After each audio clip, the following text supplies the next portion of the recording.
राधेश्याम मित्रांनो, जय श्रीराम. मी काल रात्री छान असा पाऊस पडलाय, मातीचा पण सुगंध आणि फ्रेश हवा येते, एकदम भारी वाटते. पाठीमागं बघा सूर्योदय होते. अजून पण ढग गरजायला लागल्या त्या साईडला. आणि मला हे सांगायचं आहे, रात्री लय खतरनाक विजा चमकत होत्या आणि 2-3दा या इथं पण विजांचा कडकडाट झाला आहे. असा फ्लॅश लागत होता ना अख्ख्या घरात, काय सांगू तुम्हाला. मस्त वातावरण झाले, बघू शकता तुम्ही. बघा किती छान आहे. जरा मोबाईल पकडायला थोडा प्रॉब्लेम येतो आपल्याला, हातात बोटं बिटे येतात. पण आजचा कंटिन्यू डे 3 आहे. आपण वर्कआउट एक्सरसाइज करायला निघतोय. या पावसाळ्यात आता झाडं लावली की खूप भारी येतील. आपण बघूयात फॉरेस्टमध्ये, वन विभागमध्ये झाडं मिळतात का. आणि चला तर मग आजच्या दिवसाची सुरुवात करूया आपल्या व्यायाम, एक्सरसाइज आणि पॉझिटिव्ह माइंडसेटनी.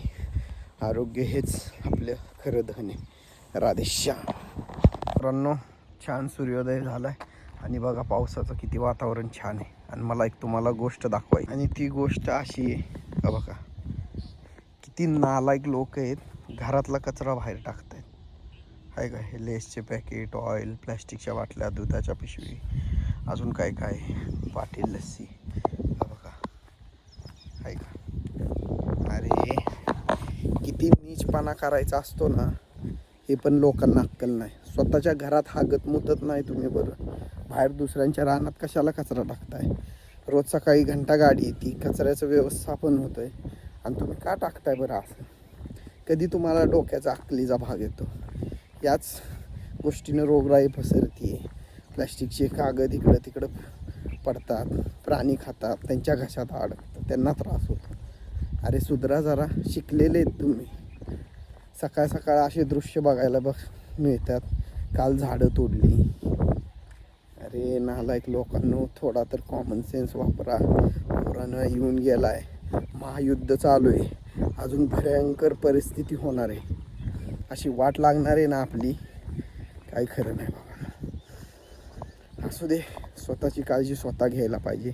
एवढी मूर्ख लोक आहेत की त्यांना कचरा कुठं टाकावं याची अक्कल नाही. तोच कचरा आपल्या घरात टाकायचा ना, संडासात न जाता मध्ये हॉलमध्येच हागायला बसायचं, समजलं का.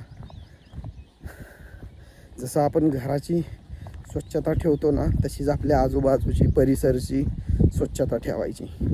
आपल्या गावाची ठेवायची, आपल्या शहराची ठेवायची, आपल्या तालुक्याची, आपल्या जिल्ह्याची, आपल्या राज्याची, आपल्या भारत देशाची, या पृथ्वी मातेची, समजलं का.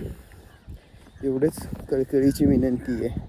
एवढा छान निसर्ग आहे, तर काळजी घ्या आणि कचरा इकडे तिकडे टाकू नका, वृक्षतोड करू नका. राधेश्याम.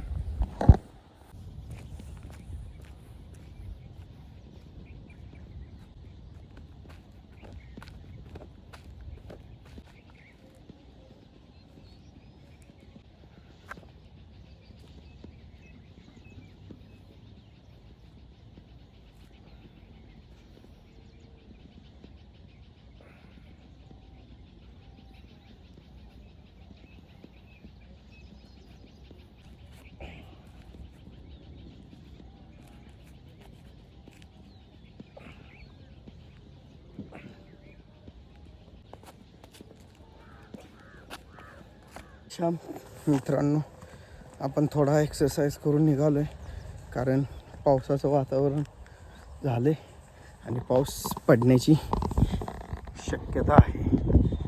हा बघा इकडं सूर्य ढगाच्या आड गेला आहे. हे आपले कपिल मेजरांचं घर आहे. कालसळी आणि स्लॅबचं चालू आहे काम. चला तर आपण घरी निघूयात आता. राधेश्याम. अजून आपण सकाळी पहाटे 4:30-4च्या दरम्यान उठण्याचा प्रयत्न करू, कारण वाहनांची लोकांची लई वर्दळ होती. त्यामुळं आपल्याला स्वतःसाठी टाईम स्पेंड करायला मिळत नाही. गाड्या पण खूप जात आहेत इथं, पिकअप वगैरे, टू व्हीलर. चला तर मग जाऊयात. काल यार वाऱ्याने आंबे यांची पडली नसली तर बरं. चला तर जाऊया. आंघोळ करायची आहे गार पाण्यानं, रोजच करतो, आज जरा लईच थंड असणार आहे. कारण काल गार वारा आणि पाऊस पडल्यामुळं. चला तर आपण ही फायनल व्हिडिओ आहे. राधेश्याम. सगळ्यांनी काळजी घ्या आरोग्याची, स्वतःची, आपल्या परिवारांची आणि इतर जणांची, मित्रांची, नातेवाईकांची. सगळ्यांनी आनंदित राहा, लाईफ जगा, एवढंच मला सांगायचं आहे. बाकी काय नाही. सुंदर आयुष्य खूप जगायला शिका. राधेश्याम.